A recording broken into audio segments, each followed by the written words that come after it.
뉴욕의 한 가정에서 아이가 탄생했는데 이 아이는 태어나면서부터 몸이 너무 병약했어요. 그래서 폐렴으로 요양원에 보냈어요. 그랬더니 그 아이들 가운데서 또 왕따가 되어서 문매를 맞고 또 요양원에 있을 수도 없어 또 집에 데려왔습니다.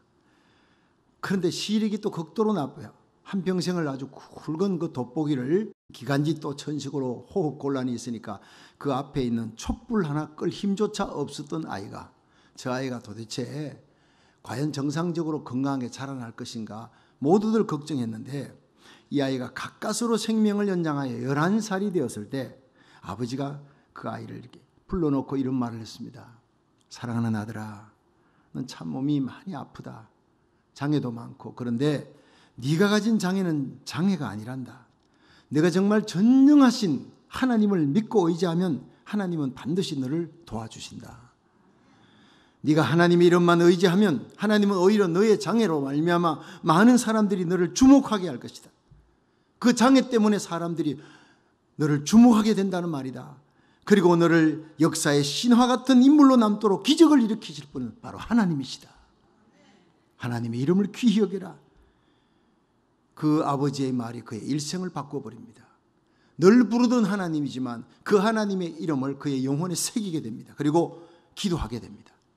그 어린아이가 점점 자라서 23살이 되던 해 뉴욕주를 대표하는 의회 의원이 되고 뉴욕 주지사가 되고 부통령의 자리까지 올라가고, 그리고 마침내 미국 역사상 가장 어두웠던 시절에 신화를 이루는 대통령이 됩니다. 그는 대통령의 자리에 있으면서 38권의 책을 쓰는 기적 같은 사람이에요. 그 열정이, 그 체력이 얼마나 대단한지, 대통령의 직무가 얼마나 막중한데 그가 38권의 책까지 쓰면서 그 일을 감당할 수 있었습니까? 나중에 노벨 평화상까지 수상을 하게 됩니다.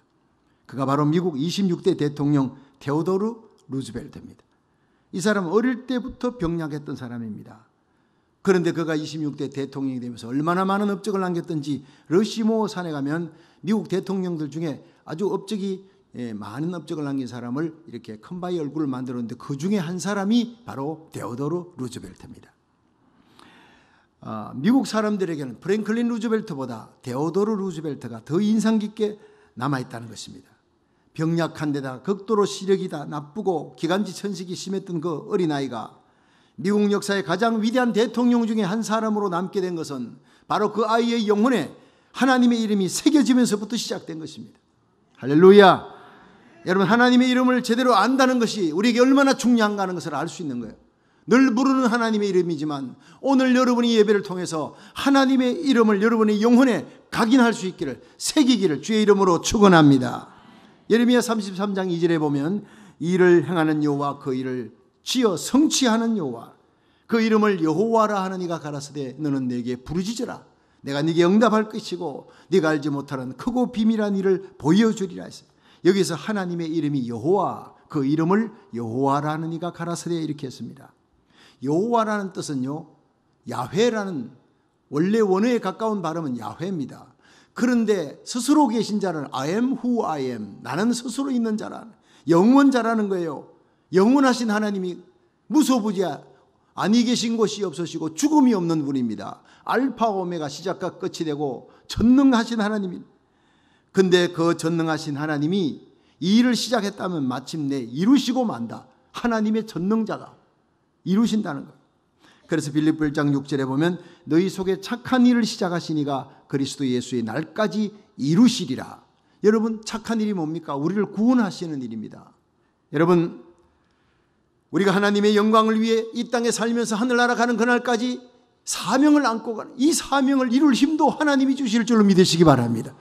그 드림, 비전, 꿈 안고 가지만 그 꿈이 무산될 때가 많잖아요. 꿈만 갖고 가면 뭐합니까? 그 꿈을 이룰 수 있으려면 기도해야 된다는 얘기입니다. 이 일을 시작하는 여호와, 그 일을 성취하는, 구원도 사명도 성취하시는 하나님이 너는 내게 부르짖으라는 거예요. 꿈만 갖고 있으면 안 되는 거예요. 우리에게 비전 7,300의 꿈을 주었지만 이 꿈을 이루게 하시는 분은 하나님인데 그 하나님 앞에 부르짖으라. 그러면 내가 네게 응답할 것이고 내가 알지 못하는 크고 비밀한 일을 보여주리라. 그래서 우리는 작정 새벽 기도하고 피곤하고 힘들어도 하나님 앞에 기도하는 거예요. 기도하면 기적이 일어납니다. 오늘 본문 마태복음 6장 9절에 예수님께서 제자들이 와서 기도를 가르쳐 주세요. 그래, 이렇게 기도하라.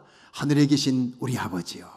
여러분, 주기도문 전체 가장 중요한 것이 바로 그 구절입니다. 한번 따라 하십시다. 하늘에 계신 우리 아버지요. 기도의 내용을 생각하지 말라는 거예요. 기도의 대상을. 내가 기도하는 그분이 누구냐? 기도의 대상, 예배의 대상, 찬양의 대상이 누군지를 생각하고 너희들이 기도하고 찬양하라는 거예요. 오늘 이 하나님의 뜻에 담겨 있는 세 가지 뜻을 살펴보면서 함께 의뢰받는 시간 되기를 축원합니다.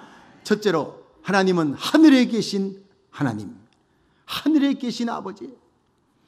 우리 아버지는 하늘에 계십니다. 여러분, 하늘이 땅에서 높습니다. 하늘이 땅에서 높음 같이 하나님의 생각은 우리 생각보다 높다. 하나님은 높으신 분이고 거룩하신 분이고 우리가 근접할 수 없는 영광스러운 영광을 갖고 계신 분이에요. 천천만만의 천사들이 하나님의 보좌 앞에서 엎드려 경배하는데 죄가 없는 영광스러운 그 천사도 두 날개로 얼굴 가리고 두 날개로 발 가리고 두 날개로 날면서 거룩하다 거룩하다 이 찬양을 하는 거예요. 그만큼 하나님은 영광스러운 분이에요. 그 하나님이 누구냐? 만물의 창조자예요. 우주의 창조자, 전능자예요. 여러분, 이 전능자 창조자 하면 잘 여러분이 각인이 안 될 것 같아서 제가 한번 그 전능자 창조자 하나님이 어떤 분인가 말씀을 드려보겠습니다. 태양이 얼마나 큰지 아십니까? 태양이 지구의 109배입니다. 그리고 태양의 직경은 130만 킬로미터입니다. 태양의 그 직경이 130만 킬로미터예요. 그럼 조금 감이 잡힙니까? 그런데 천문학자들이 보니까 태양보다 훨씬 더 큰 별이 나타났어요. 허블 망원경으로 보니까 피스톨이라는 별인데 이 피스톨이라는 별은 태양의 200배예요. 그런데 이 피스톨보다 더 큰 별이 나타났어요. 시프이. 이 시프이는 태양의 1900배. 이제 여기서 여러분이 감이 없어지는 거예요. 그런데 이 시프이보다 더 큰 별이 나타났습니다. 케니스 메이저레스라는데 직경이 14억 킬로미터예요. 여기서 한국까지 1만 킬로미터. 근데 직경 14억 킬로미터의 별이 나타났습니다. 태양의 2100배예요. 그런데 이 어마어마한 별들이 1000억 개가 모여야 소우주라 그러고 소우주가 1000억 개가 모여야 대우주라 그럽니다. 그런데 이 대우주를 만드신 분이 누구냐? 우리 하나님이라는 거예요. 그분을 전능자라 여호와, 그 이름을 여호와라 하니가 가라사대 이렇게 나옵니다. 그런데 그 영광스러운 창조자 전능자를 그 하나님이 만드신 우주 안에 지구는 먼지보다 못한 것입니다. 그 안에 살고 있는 우리가 하나님을 아버지라 부를 수 있는 특권을 주셨다. 예수님 때문에라는 거예요. 할렐루야. 여러분, 이것은 너무나 어메이징입니다. 놀라운 은혜예요. 예. 뭐 it is best, wonderful, fantastic 아무것도 아닙니다. amazed. 하나님에게 쓰는 단어 amazing grace가. 여러분, 우리가 예수 그리스도의 이름으로 하나님 자녀가 되어 하나님을 아바 아버지라 부를 수 있는 특권을 주신 우리 하나님 여호와 하나님 앞에 경배와 찬양 드리는 예배 시간에 의전의식을 가지기를 주의 이름으로 축원합니다. 놀라운 일입니다. 그래서 요한복음 1장 12절에 영접하는 자 곧 그 이름을 믿는 자들에게 하나님이 자녀가 되는 권세를 주셨다. 갈라디아서 4장 6절에 보면 너희가 아들인 고로 하나님이 그 아들의 영을 우리 마음 가운데 보내사 아바 아버지라 부르게 하셨느니라 그랬어요.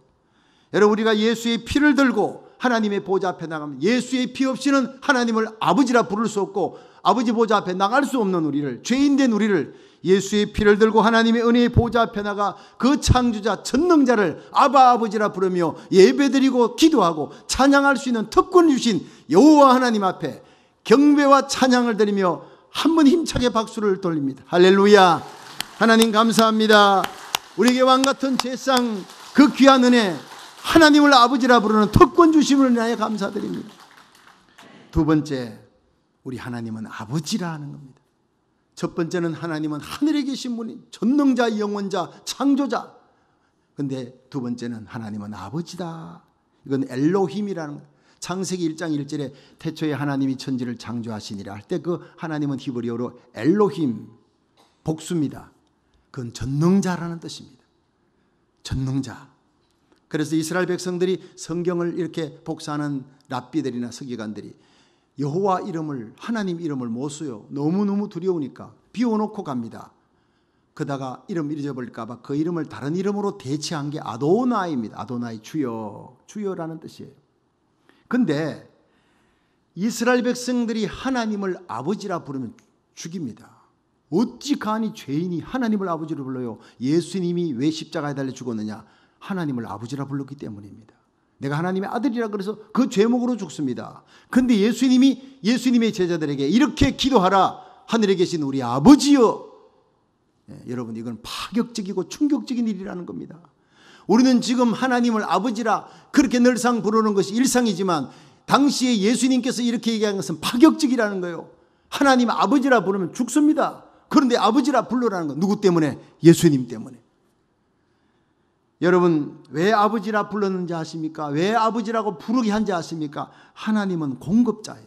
끊임없이 물질뿐 아니라 우리 영혼에, 여러분, 우리가 살아갈 때 거룩할 힘도, 겸손할 힘도, 죄를 이길 수 있는 모든 힘도 하나님이 주셔야 되는 것입니다. 필요한 모든 것, 나의 하나님이 그리스도 예수 안에서 영광 가운데 풍성한 대로 너희 모든 설 것을 채우시리라 믿으시기 바랍니다. 그 여호와 일의 하나님, 공급하시는 하나님, 아버지, 아버지라는 단어는 끊임없이 공급하는 거예요. 베풀어 주는 거예요. 저는 어릴 때 우리 아버지가요, 힘들고 어려울 때 아버지가 밥 먹으면 아버지가 밥을 안 드세요. 아버지 밥 드세요. 그러니까 난 먼저 먹었어. 알고 보면요, 안 드셨어요. 자식들에게 먹이려고 본인은 굶으며 살았던 것이 우리 아버지 시대. 그러면서 내색하지 않았어요. 자식 잘 되기 위해서 모든 걸 희생했던 게 아버지잖아요. 근데 우리 하나님 아버지는요, 자기 굶고 우리에게 주시는 분이 아닙니다. 하나님은 풍요로우신 분이고 부족함이 없는 분이고, 우리 자녀들이 어려워서 엄마 아빠 10만 불 빌려줘, 사업이 지금 급해, 도와주고 싶은 마음은 꿀떡 같아도 능력이 없는 게 살아있는 이 육신의 아버지지만, 우리 하늘 아버지는요, 그 아들 예수님을 우리를 위해 십자가에 내놓을 만큼 우리를 사랑하시는 분입니다. 믿으시면 아멘. 뿐만 아니라 하늘의 하늘들까지 창조하신, 부족함이 없는, enough, 충만하시고 끊임없이 주어도 충만하신 하나님이 구하고 기도할 때마다 우리에게 베풀어 주시고 공급해 주시는 하나님, 돌보시는 하나님이 믿으시기를 바랍니다. 이 아버지가 자식이 무슨 비행기 타고 어디 갈 일이 있습니다. 이 어린 아들 따라갈 수는 없고, 그래서 워싱턴 DC 공항에 네가 거기에 작은 아버지가 나올 것이다. 그래 놓고는 미리 주지 않습니다. 한 달 후에 출발할 때 공항에서 티켓을 주는 겁니다. 우리가 필요를 느낄 때마다 하나님은 구하면 주실 줄로 믿으시기 바랍니다. 아무리 재벌 아들이라도요, 대학 들어간데 아버지가 4년 동안 거기 필요한 공납금, 학자금 모든 걸 한꺼번에 주는 아버지는 없습니다. 그런 미련한 아버지는 없습니다. 감당을 못해요. 저도 관리를 못해요. 기도할 때마다 하나님께서 그때마다 우리가 필요를 느끼고 부족함을 느낄 때마다 기도하시기를 축원합니다. 기도하시면 주는 거예요. 기도 안 하는 그리스도인이 미련하다는 거예요. 우리가 기도하면 하나님의 손이 움직이는 겁니다. 히브리서 4장 16절에 보면, 그러므로 우리가 긍휼하심을 받고 때를 따라 돕는 은혜를 얻기 위해 은혜의 보좌 앞에 담대히 나갈지니라. 펼쳐져 있는 이 예배당에 하나님의 은혜의 보좌, 부족함이 없는 하나님, 여러분이 예배드리고 기도할 때 놀라운 영적인 은혜, 육신의 은혜, 치유의 은혜 베풀어 주실 줄로 믿으시기 바랍니다. 그렇게 기도하는 권세가, 이게 베드로전서 2장 9절에 너희는 택하신 족속이요 왕같은 제상, 그러니까 왕같은 제상이라 말틴 루터가 만인 제상설이 거기서 나온 겁니다. 근데 이거는요, 하나님과의 관계입니다. 교회 안에서 직능은 또 다른 이야기인데, 이거를 컴퓨저한 어떤 장로님이 인천에서 실제로 이런 일이 일어났습니다. 아니, 베드로전서 2장 9절에 왕같은 제상이랬으니 목사님도 제상, 나도 제상, 뭐 우리가 축도 못할 일이 있습니까? 우리가 설교 못할 일이 있습니까? 결국 해석을 잘못하니까 나도 축도할 수 있다. 나도. 장로님 한 분이 그렇게 나왔어요. 이 얘기가 자꾸 돌아다니면서, 그러니까 목사님께서, 담임 목사님 고민됐습니다. 그러다가 어느 날 그 장로님에게 전화를 했습니다. 장로님, 다음 주일날 예배 축도에 장로님 이름을 넣습니다. 그래, 축도하고 싶으시니까 축도 한번 해주세요. 전화를 끊었습니다. 장로님이 그때부터 잠이 안 오는 거예요. 이 교단 헌법에 목사는 목자예요. 제사장적인 사명이에요. 구약의 제사장은 아니지만 온 교회, 그러니까 요한계시록 1장 보면은요, 7 촛대 사이를 다니시고 7 별을 붙들고 통치하시는데 예수님이 교회 주인입니다. 목사가 주인이 아니고 장로가 주인이 아닙니다. 믿으시면 아멘. 교회 머리, 교회 주인은 교회를 값주고 핏값으로 주고 산 예수님이에요. 근데 예수님, 보이지 않는 예수님이 7 촛대 사이를 다니시며 지금도 통치하는데 오른손에 7 별 붙들고 통치한다는 거예요. 7 별은 7 교회의 사자니라. 담임 목사입니다. 아포스톨로스, 하나님이 보낸 자예요. 부목사도 아니에요. 담임 목사가 교회를 통치하고 모세의 손이 올라갈 때 이스라엘이 이긴다는 거예요. 그런데 이거를 오해를 해버렸잖아요. 여러분, 우리가 하나님 앞에 기도할 때 제사장적, 옛날에 구약의 제사장은요, 이스라엘 백성들이 함부로 하나님 못 만납니다. 만나면 죽습니다. 그들이 양의 피, 소의 피를 갖고 오면 그거 피 흘려가지고 안수하고 그 양과 소를 죽여서 피를 들고 하나님 보좌 앞에 가서 그 성막의 지성소로 가는 거예요. 대제사장이 날마다 성소로 들어가서 피의 제사 드리고 와서 하나님을 용서했다. 중간에 제사장이 필요한 거예요. 그런데 지금은 예수님이 십자가 달려 돌아가시는 순간 다 이루었다 하면서 모든 휘장이 갈라지면서 구약의 시대가 끝나버린 거예요. 피의 제사가 끝나고 율법이 완성되어 버렸습니다. 십자가에서. 믿으시면 아멘. 그래서 우리는 이제요, 중간에 목사님, 신부님 넣을 거 없어요. 아무도 필요 없이 하나님과 나 사이에 예수 그리스도 이름과 예수의 피만 들고 나갈 수 있는 제사장권을 갖게 된 줄 믿으시기 바랍니다. 여러분, 구약에서 유월절이 오늘날 구약의 뿌리에서 신약의 열매가 나오죠. 구약의 유월절이 신약의 순환절 기념예배, 구약의 초실절이 신약의 부활절, 구약의 장막절이 신약에서 뭐예요? 추수감사절. 구약의 안식일은 신약의 주일입니다. 모든 게 뿌리고 열매고 이렇게 되죠. 예수님께서 11조 어떻게 할까요? 11조 건과 향과 채 이것을 바치되 그 중요한 의와 인가신 미닝을 잃어버렸는데 이것도 버리지 말고 저것도 취할지니라. 예수님이 말씀이 얼마나 구약과 신약을 잘 연결합니까? 구약의 11조 그 정신과 함께 11조의 돈이 중요한 것보다 정신이 중요하다. 그러므로 11조도 없애지 마라. 그러나 정신이 더 중요한 것이다. 믿으시면 아멘 하세요. 그런데 헌법에 보면 교회 목사는 감독입니다. 구약의 제사장권을 갖고 있습니다. 제사장은 그 가정의 어버이요, 감독하는 자예요. 감독이에요. 축도하는 사람이에요. 성경교사예요. 목자예요. 그런데 장로님이 축도하겠다 달라더니 목사님이 해봐라. 이 장로님이 한 주간 내내 생각해보니 큰일 나겠거든. 이거 했다가 완전 치리당하게 생겨서 이제 내가 생각을 잘못했습니다. 목사님 앞에 가서 그냥 얼굴이 새파랗게 갖고 빌고 다시는 안 그러겠습니다. 얘기가 그렇게 끝났다는 얘기예요. 컴퓨터 되기 때문에 관계와 직능의 관계, 하나님과의 관계에서 우리 여러분은 제사장입니다. 믿으시면 아멘. 직능에 있어서 교회는요, 하나님의 종을 붙들고 하나님의 교회를 통치하는 감독관으로 하나님 세우신 거예요. 저희의 기도가 모세의 기도처럼 힘있게 영권이 올라갈 수 있도록 여러분 기도해 주시기를 주의 이름으로 축원합니다. 여러분, 정말 우리가 하나님 앞에 때를 따라 돕는 은혜를 얻기 위해 하나님의 보좌 앞에 담대히 나갈 수 있는, 예수의 피를 인하여 하나님의 보좌 앞에 나갈 수 있는 권세를 얻었다는 거, 하나님의 자녀의 권세를 얻었다는 거, 대단한 일이라는 거예요. 여러분, 우리 하나님은 살아계십니다. 우리 하나님 아버지입니다. 여러분의 모든 염려, 지금 앉아있지만 속으로 근심하고 있는 것 다 알고 계십니다. 여러분 하나님 앞에 입을 열어 구하시기를 축원합니다. 지금까지 너희가 내 이름으로 아무것도 구하지 아니했으나 구하라. 그리하면 받으리니 너희 기쁨이 충만하리라. 그래서 알고 있어도 구하지 아니하면 하나님이 주시지 않는다는 거예요. 왜냐? 줘봐야 감사가 없으니까. 아직 구하지도 않았는데 하나님 주셨다면 우연으로 돌리니까. 그래서 구하라는 거예요. 기도하라는 거예요.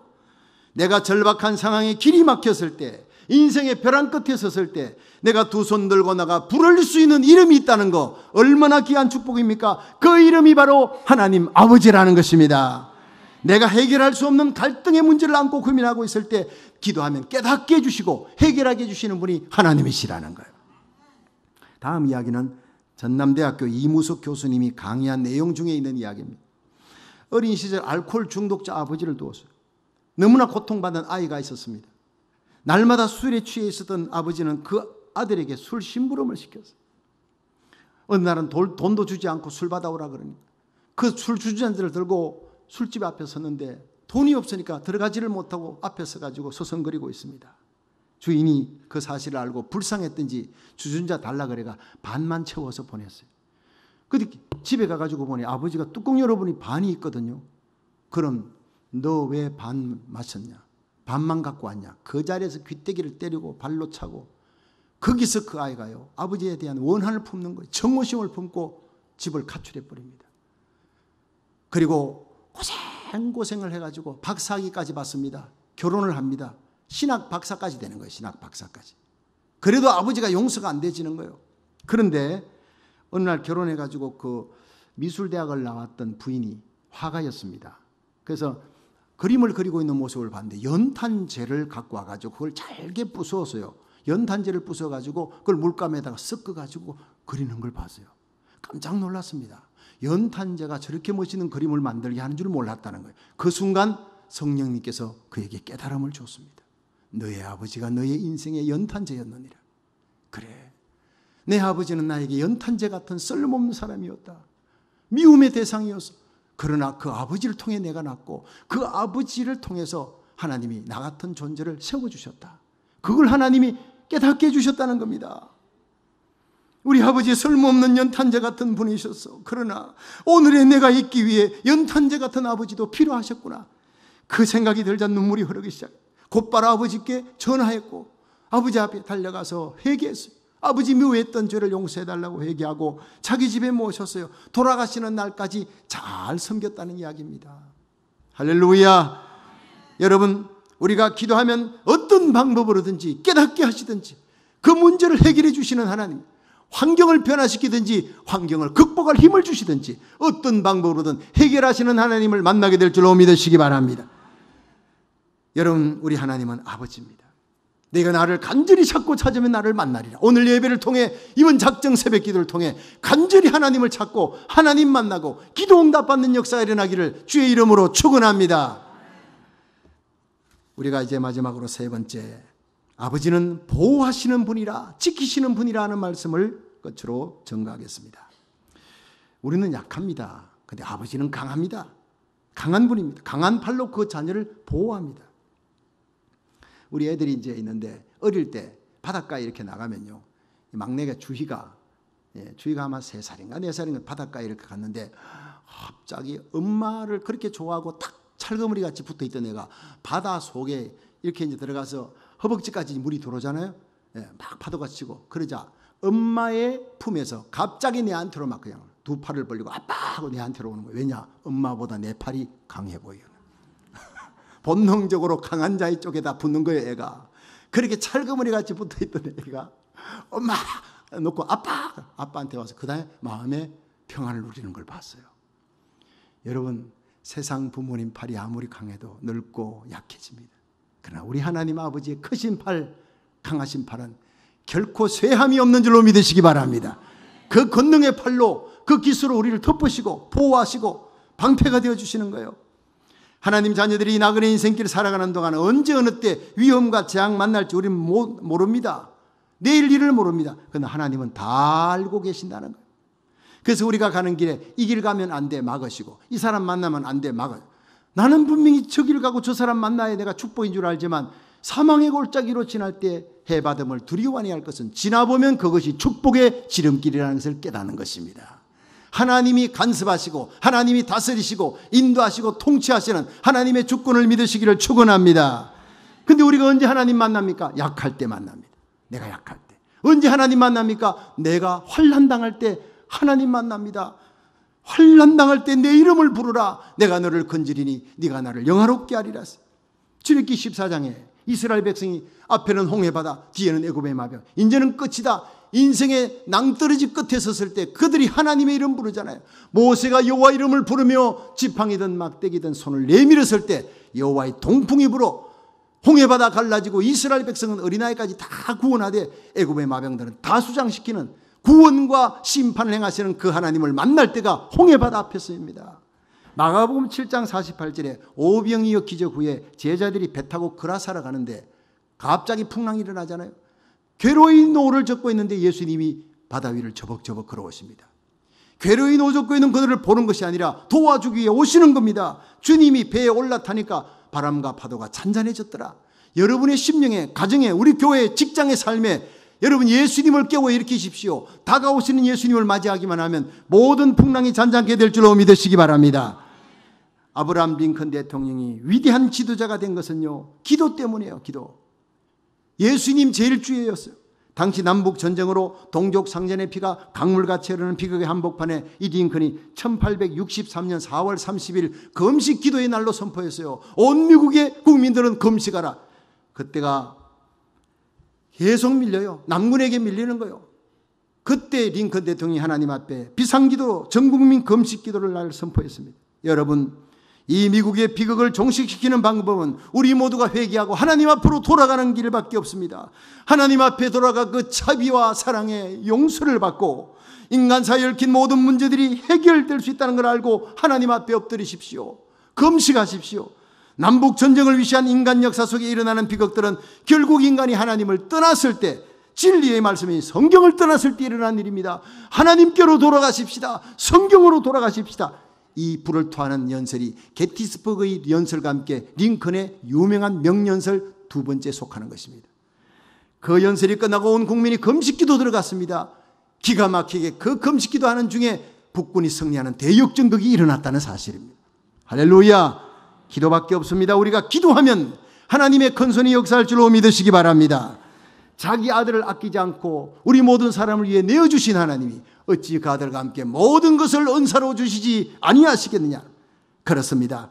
하나님은 하늘에 계신 하나님, 영원하신 하나님, 우리 하나님은 아버지입니다. 주시는 분입니다. 기도하면 끊임없이 공급해 주시고 고쳐주시고 해결해 주시고 세워주시는 하나님, 우리 하나님은 지키시고 보호하십니다. 여러분과 여러분의 자녀들, 여러분의 가정, 직장, 우리 주님 세운 게 미국을, 조국을 지켜주시는 분인 줄로 믿으시기 바랍니다. 모든 주권은 하나님께 있는 줄 알고 하늘에 계신 우리 아버지여 부르짖으며 기도에 승리하고 날마다 우리의 삶 속에 예수님께서 말씀하신 것처럼 너희는 이렇게 기도하라. 하늘에 계신 우리 아버지여, 날마다 순간순간마다 하나님 아버지의 보좌 앞에 예수 이름으로 담대히 예수의 피를 들고 나아가 기도 응답받고 승리하는 성도 되시기를 주의 이름으로 축원합니다.